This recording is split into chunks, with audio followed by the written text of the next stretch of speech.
আমার ইউটিউবের বন্ধুদের স্বাগতম জানিয়ে শুরু করছি আজকে একটা নতুন রেসিপি বলতে আজকে বানাবো ক্ষীরের পাটিসাপটা। এই যে নিয়েছি এখানে 1 কেজি আমুল তাজা।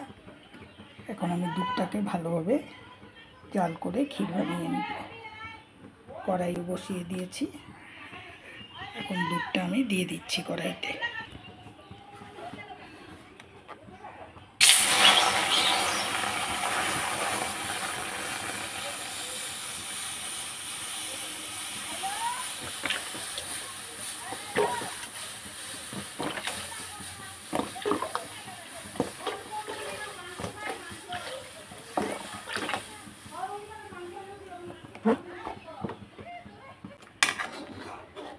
এইভাবে আমি দুধটাকে জাল করে নিয়ে ঘন করে তারপর আমি ক্ষীর তৈরি করে নেব।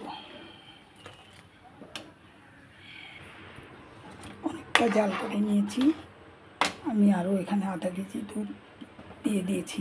এখানে মোট আমি 1.5 কেজি দুধ নিয়েছি। অনেকটা ঘন হয়ে এসেছে।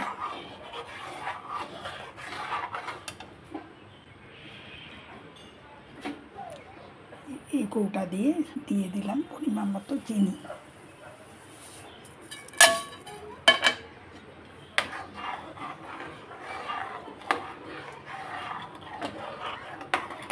আপনারা যেভাবে মিষ্টি খান সেইভাবে চিনি ব্যবহার করতে পারেন।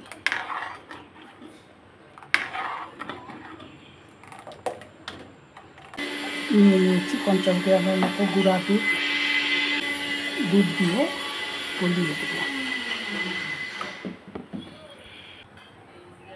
দিয়ে দিলাম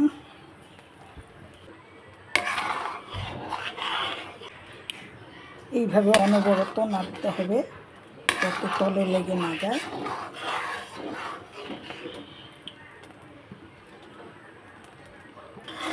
অনেকটাই ঘন হয়ে এসেছে।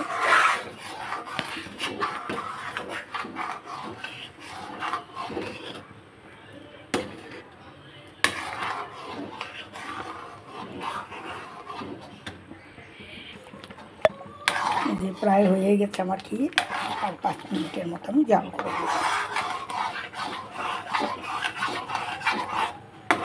আজকে করবো ক্ষীরের পাটিসাপটা।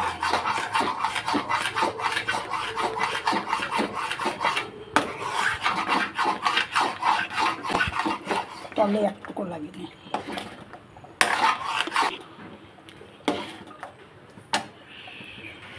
এই যে তৈরি করে নিলাম ক্ষীর, এখন আমি নামিয়ে দেব।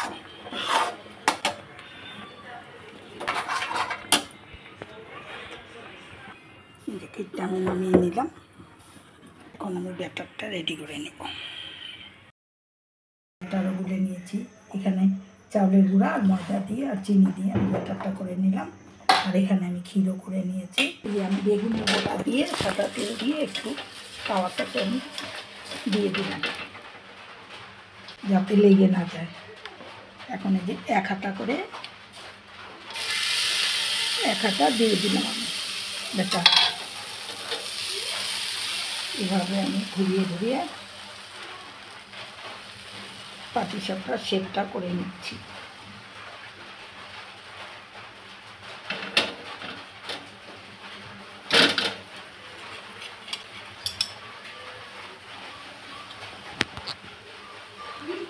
দিয়ে দিলাম ক্ষীর।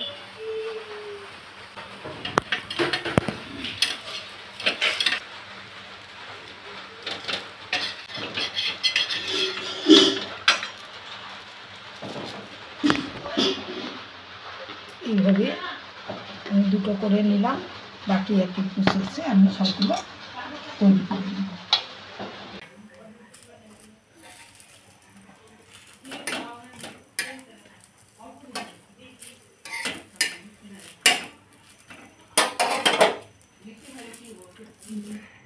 এই যে করে নিলাম আমি পাটিসাপটা ক্ষীরে।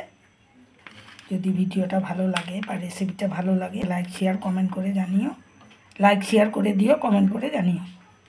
আর তোমরা কে এইভাবে ক্ষীরের পিঠা বানাও বা পাটিসাপটা বানাও সেটাও আমাকে কমেন্ট করে জানিও। আর বেল আইকনটাকে প্রেস করে রেখো যাতে আমার নতুন নতুন রান্নার নোটিফিকেশন সবার আগে তোমাদের কাছে পৌঁছয়। আর তোমরা যারা সাথে আছো তাদেরকে অসংখ্য ধন্যবাদ জানাই। আবার নতুন ভিডিও নিয়ে তোমাদের সামনে চলে আসবো। আজ এই পর্যন্ত।